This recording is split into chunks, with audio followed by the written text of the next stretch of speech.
యేసుని ప్రేమ ఛానల్కి స్వాగతం. దయచేసి ఈ ఛానల్ని లైక్ చేయండి, షేర్ చేయండి, సబ్స్క్రైబ్ చేయండి. తెలుగు డైలీ ఆడియో బైబిల్ ఇర్మియా గ్రంథము 51వ అధ్యాయము. యెహోవా ఇలాగ సెలవిచ్చుచున్నాడు, ఇదిగో నేను బబులోను మీదికిని దానిలో కాపురము చేసి నాకు విరోధముగా లేచిన వారి మీదికిని ప్రచండమైన వాయువును రప్పించెదను. అన్యదేశస్థులను బబులోనునకు పంపుచున్నాను. వారు ఆ దేశమును తూర్పార పట్టి దాని వట్టిదిగా చేయుదురు. ఆపద్దినమున వారు నలుదిక్కుల నుండి దాని మీదికి వచ్చెదరు. విలుకాని మీదికి విలుకాడు విల్లు త్రొక్కవలెను. కవచము వేసుకొని వాని మీదికిని విల్లు త్రొక్కవలెను. కల్దీయుల దేశములో జనులు హతులై పడునట్లును, దాని వీధులలో వారు పొడవబడి కూలునట్లును యవ్వనులను కొట్టక మానకుడి. దాని సర్వ సైన్యమును బొత్తిగా నిర్మూలము చేయుడి. తమ దేవుడును సైన్యములకధిపతియునగు యెహోవా ఇశ్రాయేలు వారిని యూదావారిని విసర్జింపలేదు గాని ఇశ్రాయేలు పరిశుద్ధ దేవునికి విరోధముగా తాము చేసిన అపరాధముతో వారి దేశము నిండియున్నది. మీరు దాని దోషములలో పడి నశింపకుండునట్లు బబులోనులో నుండి పారిపోవుడి. మీ ప్రాణములు రక్షించుకొనుడి. ఇది యెహోవాకు ప్రతీకార కాలము. అది చేసిన క్రియలను బట్టి ఆయన దానికి ప్రతీకారము చేయుచున్నాడు. బబులోను యెహోవా చేతిలో సర్వభూమికి మత్తు కలిగించు బంగారు పాత్రయ్యుండెను. దాని చేతి మద్యమును అన్యజనులు త్రాగి మత్తిల్లియున్నారు. బబులోను నిమిషమాత్రములోనే కూలి తుత్తునీయులాయెను. దానిని చూచి అంగలార్చుడి. అది స్వస్థత నొందునేమో. దాని నొప్పి కొరకు గుగ్గిలము తీసుకొని రండి. మనము బబులోనును స్వస్థపరచగోరితిమి, అయితే అది స్వస్థత నొందలేదు. దాని విడిచిపెట్టుడి. అది మన దేశములకు వెళ్ళుదము రండి. దాని శిక్ష ఆకాశమంత ఎత్తుగా సాగుచున్నది. అది మేఘములంత ఉన్నతముగా ఎక్కుచున్నది. యెహోవా మన న్యాయమును రుజువుపరచుచున్నాడు. రండి, సీయోనులో మన దేవుడైన యెహోవా చేసిన పని మనము వివరించుదము. బాణములు చికిలి చేయుడి, కేడములు పట్టుకొనుడి. బబులోనును నశింపజేయుటకు యెహోవా ఆలోచించుచున్నాడు. మాదీయుల రాజుల మనస్సును దాని మీదికి రేపుచున్నాడు.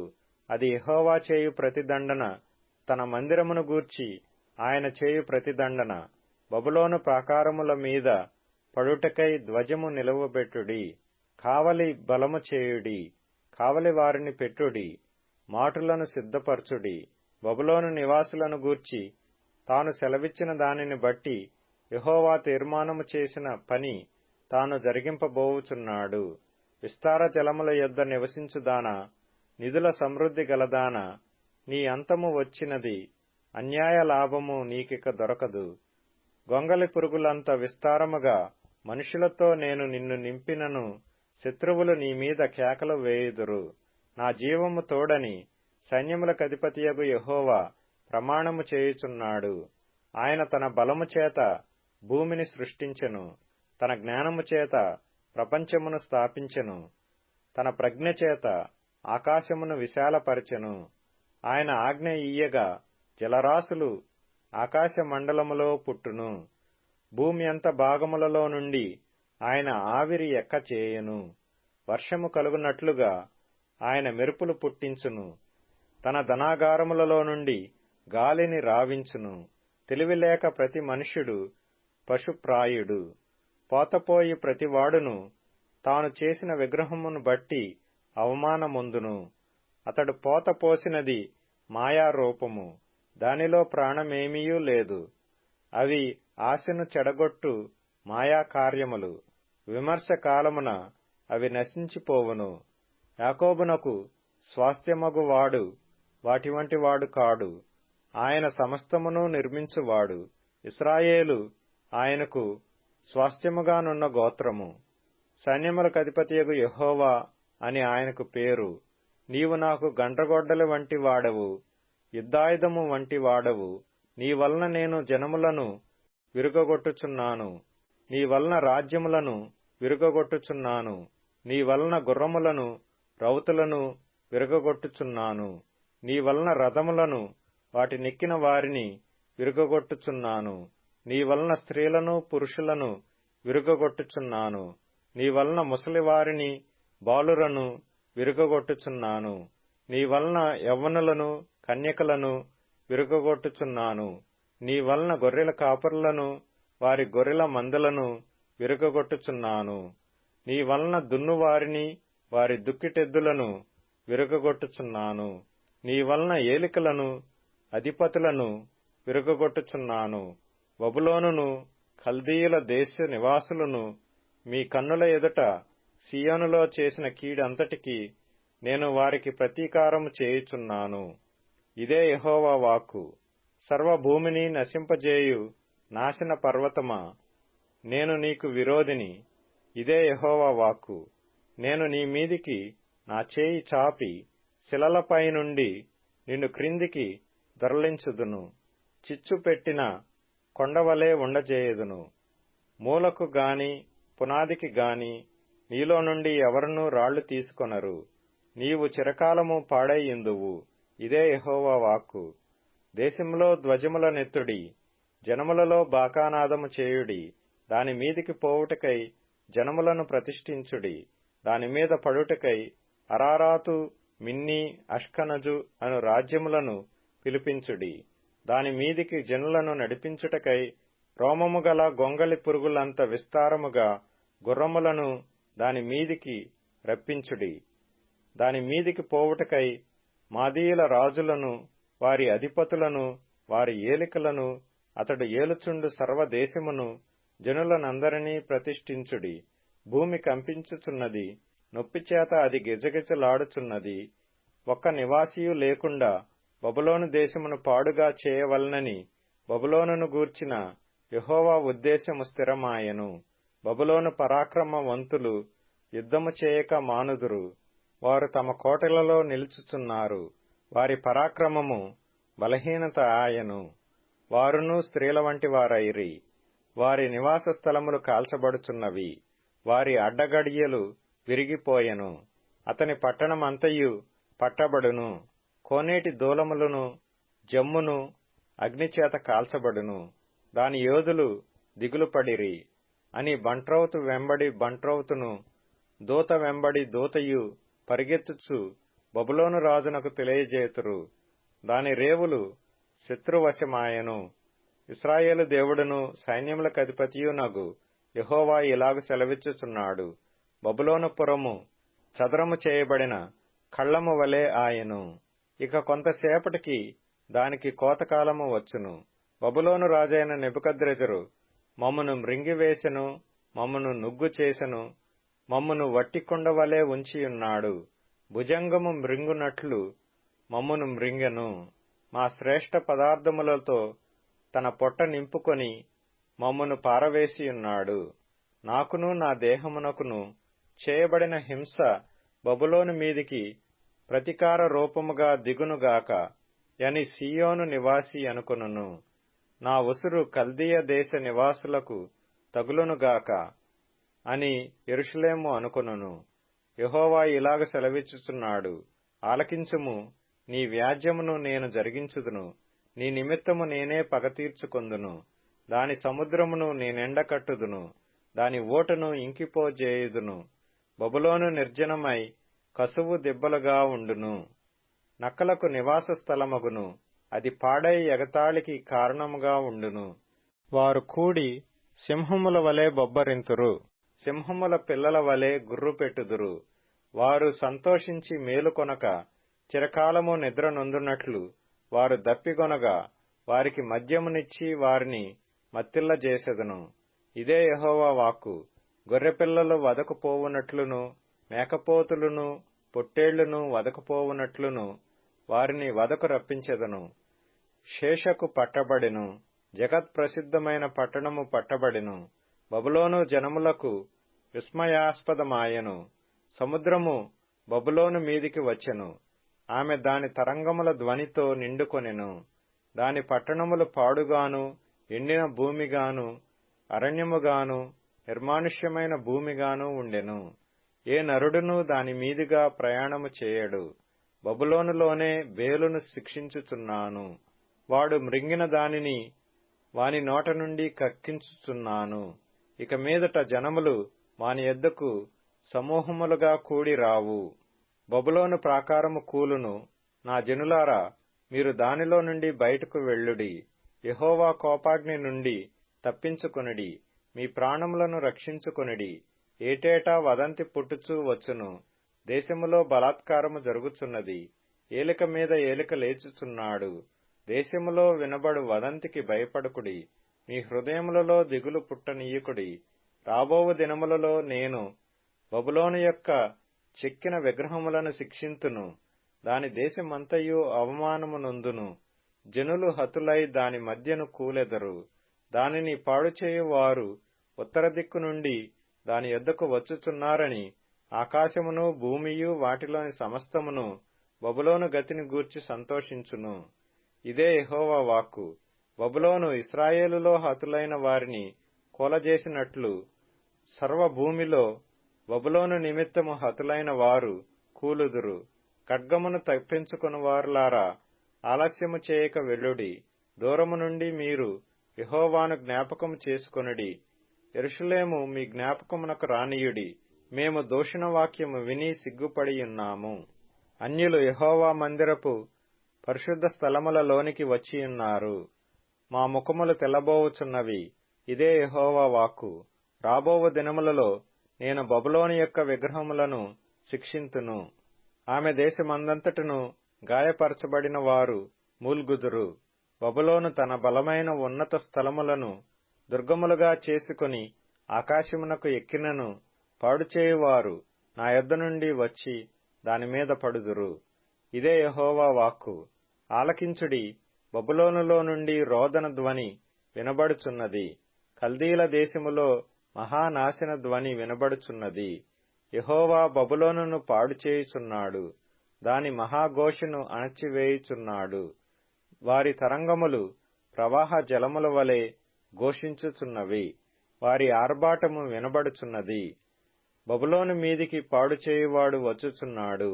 దాని బలాఢ్యులు పట్టబడియున్నారు. వారి విండ్లు విరిగిపోయినవి. యెహోవా ప్రతీకారము చేయు దేవుడు గనుక నిశ్చయముగా ఆయన క్రియకు ప్రతిక్రియ చేయును.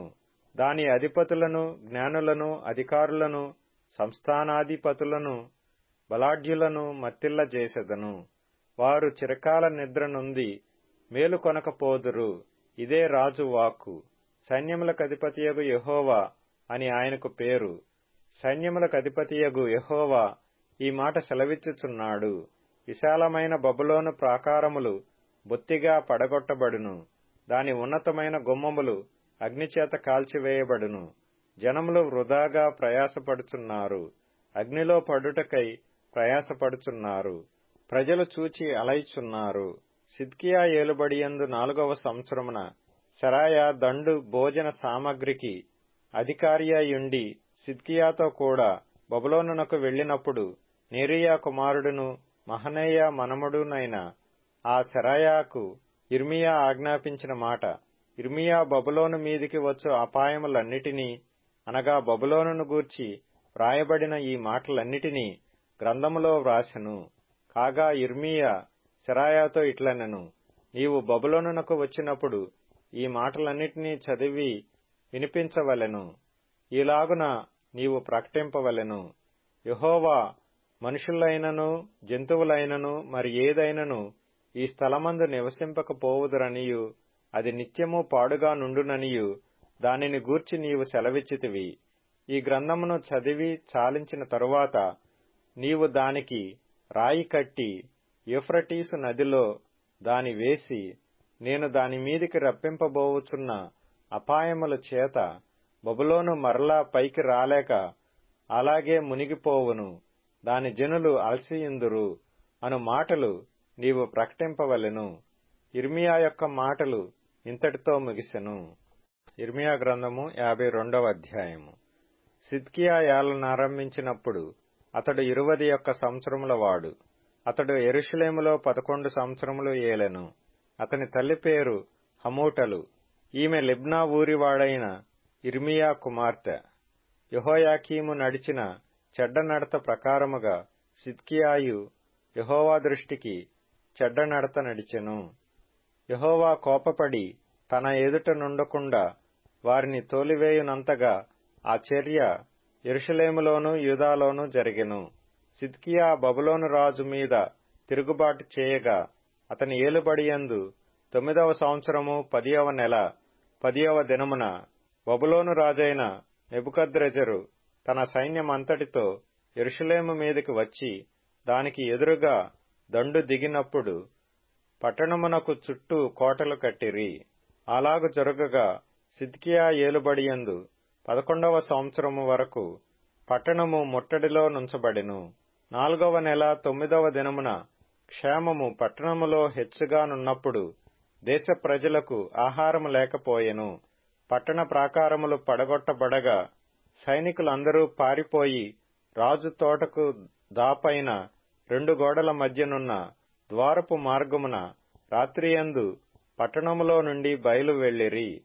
కల్దీయులు పట్టణమును చుట్టుకొనియుండగా సైనికులు యొర్దాను నది మార్గముగా తరలిపోయిరి.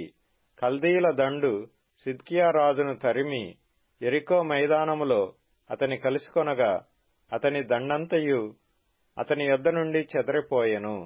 వారు రాజును పట్టుకొని హమాతు దేశమునందలి రిబ్లా పట్టణముననున్న బబులోను రాజునొద్దకు అతని తీసుకొని పోగా అతడు అచ్చటనే సిద్కియా రాజునకు శిక్ష విధించెను.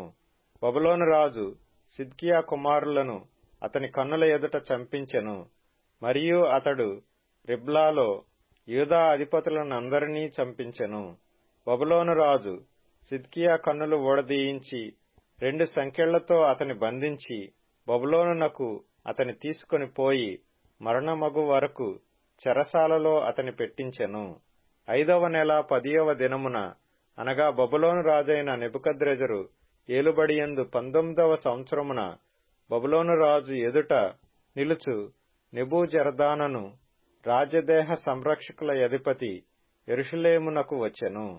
అతడు యెహోవా మందిరమును రాజనగరును యెరూషలేములోని గొప్పవారి ఇండ్లనన్నిటినీ కాల్చివేసెను. మరియు రాజదేహ సంరక్షకుల అధిపతితో కూడా నుండిన కల్దీయుల సేవా సంబంధులందరూ యెరూషలేము చుట్టూనున్న ప్రాకారములన్నిటినీ పడగొట్టిరి. మరియు రాజదేహ సంరక్షకుల అధిపతి అయిన నెబూజరదాను ప్రజలలో కడు బీదలైన కొందరిని పట్టణములో శేషించిన కొదువ ప్రజలను బబులోను రాజు పక్షము చేరిన వారిని గట్టి పనివారిలో శేషించిన వారిని చెరగొనిపోయెను. అయితే రాజదేహ సంరక్షకుల అధిపతి అయిన నెబూజరదాను ద్రాక్షావనములను చక్కపరచుటకును సేద్యము చేయుటకును కడు బీదలలో కొందరిని ఉండనిచ్చెను. మరియు యెహోవా మందిరములో నుండిన ఇత్తడి స్తంభములను మందిరములో నుండిన మట్లను ఇత్తడి సముద్రములను కల్దీయులు తునకలుగా కొట్టి ఆ ఇత్తడి అంతయు బబులోనునకు కొనిపోయిరి. అదియుగాక వారు బిందెలను కుండలను కత్తెరలను గిన్నెలను గరిటెలను యాజకులు సేవచేయు ఇత్తడి ఉపకరణములన్నిటినీ గొనిపోయిరి. మరియు పళ్ళెములను దుపార్తులను గిన్నెలను పాత్రలను బంగారు వాటిని బంగారునకును వెండి వాటిని వెండికిని చేర్చుకొని రాజదేహ సంరక్షకుల అధిపతి గొనిపోయెను. రాజైన సొలొమోను యెహోవా మందిరమునకు చేయించిన 2 స్తంభములను సముద్రమును మట్ల క్రింద నుండిన 12 ఇత్తడి వృషభములను గొనిపోయెను. వీటికన్నిటికి ఉన్న ఇత్తడి ఎత్తు వేయుటకు అసాధ్యము. వాటిలో ఒక్కొక్క స్తంభము 18 మూరల ఎత్తు కలది. 12 మూరల నూలు దాని చుట్టూ తిరుగును. దాని దళసరి 4 వ్రేళ్లు, అది గుల్లది. దాని మీద ఇత్తడి పైపీట యుండెను. ఒక్క పైపీట 5 మూరలు ఎత్తుగలది. పైపీటకు చుట్టూ అల్లిన వల అల్లికయు దానిమ్మ పండ్లును ఉండెను. అవి అన్నియు ఇత్తడివి. ఈ స్తంభమునకును ఆ స్తంభమునకును అలాగుననే దానిమ్మ పండ్లుండెను. ప్రక్కల యందు 96 దానిమ్మ పండ్లుండెను. చుట్టూ ఉండిన వల అల్లిక మీద దానిమ్మ పండ్లన్నీయు 100. మరియు రాజదేహ సంరక్షకుల అధిపతి ప్రధాన యాజకుడైన శరాయాను రెండవ యాజకుడైన జఫన్యాను ముగ్గురు ద్వారపాలకులను పట్టుకొనెను. అతడు పట్టణములో నుండి యోధుల మీద నియమింపబడిన యొక్క ఉద్యోగస్తుని పట్టణములో దొరికిన రాజ సన్నిధిలో నిలుచు 7 మనుష్యులను దేశ సైన్యాధిపతియగు వాని యొక్క లేఖరిని పట్టణపు మధ్యను దొరికిన 60 మంది దేశ ప్రజలను పట్టుకొనెను. రాజదేహ సంరక్షకుల అధిపతి అయిన నెబూజరదాను వీరిని పట్టుకొని రిబ్లాలో నుండిన బబులోను రాజు నొద్దకు తీసుకొని వచ్చెను. బబులోను రాజు హమాతు దేశమందలి రిబ్లాలో వారిని కొట్టించి చంపించి యూదావారిని తమ దేశములో నుండి చెరగొనిపోయెను. నెబుకద్రెజరు తన ఏలుబడియందు 7వ సంవత్సరమున 3023 యూదులను చెరగొనిపోయెను. నెబుకద్రెజరు ఏలుబడియందు 18వ సంవత్సరమున అతడు యెరూషలేము నుండి 832 చెరగొనిపోయెను. నెబుకద్రెజరు ఏలుబడియందు 23వ సంవత్సరమున రాజదేహ సంరక్షకుల అధిపతియగు నెబూజరదాను యూదులలో 745 మనుషులను చెరగొనిపోయెను. ఆ మనుషుల వెరసి 4600. యూదారాజైన యెహోయాకీమును చెరపట్టబడిన 37వ సంవత్సరమున 12వ నెల 25వ దినమున బబులోను రాజైన ఎవిల్మెరోదకు తన ఏలుబడియందు మొదటి సంవత్సరమున యూదారాజైన యెహోయాకీనునకు దయచూపి బందీగృహములో నుండి అతని తెప్పించి అతనితో దయగా మాట్లాడి అతనితో కూడా బబులోనులో నుండు రాజుల సింహాసనము కంటే ఎత్తైన సింహాసనము అతనికి నియమించెను. మరియు అతడు తన బందీగృహ వస్త్రములు తీసివేసి వేరు వస్త్రములు ధరించుకొని తన జీవితకాలమంతయు ఎవిల్మెరోదకు సన్నిధిని భోజనము చేయుచూ వచ్చెను. మరియు అతడు చనిపోవు వరకు అతడు బ్రతికిన దినములన్నీయు అనుదినము అతని పోషణకై బబులోను రాజు చేత భోజన పదార్థములు ఇయ్యబడుచుండెను.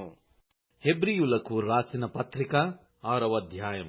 కాబట్టి నిర్జీవ క్రియలను విడిచి మారుమనస్సు పొందుటయు దేవుని యందలి విశ్వాసమును బాప్తిస్మములను గూర్చిన బోధయు హస్త నిక్షేపణమును మృతుల పునరుత్థానమును నిత్యమైన తీర్పును అను పునాది మరల వేయక క్రీస్తును గూర్చిన మూలోపదేశము మాని సంపూర్ణుల మగుటకు సాగిపోదము.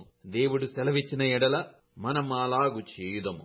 ఒకసారి వెలిగింపబడి పరలోక సంబంధమైన వరమును రుచిచూచి పరిశుద్ధాత్మలో పాలివారై దేవుని దివ్య వాక్యమును రాబోవు యుగ సంబంధమైన శక్తుల ప్రభావమును అనుభవించిన తరువాత తప్పిపోయిన వారు తమ విషయములో దేవుని కుమారుని మరల సిలువ వేయుచు బహాటముగా ఆయనను అవమానపరచుచున్నారు గనుక మారుమనస్సు పొందునట్లు అట్టివారిని మరలా నూతనపరచుట అసాధ్యము.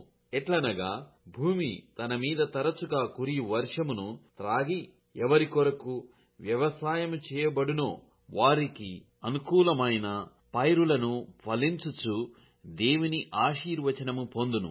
అయితే ముండ్ల తుప్పలును గచ్చ తీగెలును దానిమీద పెరిగిన ఎడల అది పనికిరాని దాని విసర్జింపబడి శాపము పొందదగినదగును. తుదకది కాల్చివేయబడును. అయితే ప్రియులారా, మేమీలాగు చెప్పుచున్నను, మీరంతకంటే మంచిదియు రక్షణకరమైనదియునైన స్థితిలోనే యున్నారని రూఢిగా నమ్ముచున్నాము. మీరు చేసిన కార్యమును మీరు పరిశుద్ధులకు ఉపచారము చేసి ఇంకనూ ఉపచారము చేయుచుండుట చేత తన నామమును బట్టి చూపిన ప్రేమను మరచుటకు దేవుడు అన్యాయస్థుడు కాడు. మీరు మందులు కాక విశ్వాసము చేతను ఓర్పు చేతను వాగ్దానములను స్వతంత్రించుకొను వారిని పోలి నడుచుకొనున్నట్లుగా మీలో ప్రతివాడును మీ నిరీక్షణ పరిపూర్ణమగు నిమిత్తము మీరిదివరకు కనపర్చిన ఆస్తిని తుదమట్టుకు కనపర్చవలనని ఆపేక్షించుచున్నాము. దేవుడు అబ్రహామునకు వాగ్దానము చేసినప్పుడు తనకంటే ఏ గొప్ప వాని తోడు అని ప్రమాణము చేయలేక పోయెను గనుక తన తోడు అని ప్రమాణము చేసి నిశ్చయముగా నేను నిన్ను ఆశీర్వదింతును, నిశ్చయముగా నిన్ను విస్తరింపజేతును అని చెప్పెను. ఆ మాట నమ్మి అతడు ఓర్పుతో సహించి ఆ వాగ్దాన ఫలము పొందెను. మనుష్యులు తమకంటే గొప్పవాని తోడు అని ప్రమాణము చేతురు. వారి ప్రతి వివాదములోనూ వివాదాంశమును పరిష్కారము చేయునది ప్రమాణమే. ఈ విధముగా దేవుడు తన సంకల్పము నిశ్చలమైనదని, ఆ వాగ్దానమునకు వారసులైన వారికి మరి నిశ్చయముగా కనపరచవలెనని ఉద్దేశించిన వాడై, తాను అబద్ధమాడజాలని నిశ్చలమైన 2 సంగతులను బట్టి మన ఎదుట ఉంచబడిన నిరీక్షణను చేపట్టుటకు శరణాగతులమైన మనకు బలమైన ధైర్యము కలుగునట్లు ప్రమాణము చేసి వాగ్దానమును దృఢపరచెను. ఈ నిరీక్షణ నిశ్చలమును స్థిరమునై మన ఆత్మకు లంగరు వలె నుండి తెరలోపల ప్రవేశించుచున్నది. నిరంతరము మెల్కీసెదకు క్రమము చొప్పున ప్రధాన యాజకుడైన యేసు అందులోనికి మనకంటే ముందుగా మన పక్షమున ప్రవేశించెను. దయచేసి ఈ ఛానల్ని లైక్ చేయండి, షేర్ చేయండి, సబ్స్క్రైబ్ చేయండి.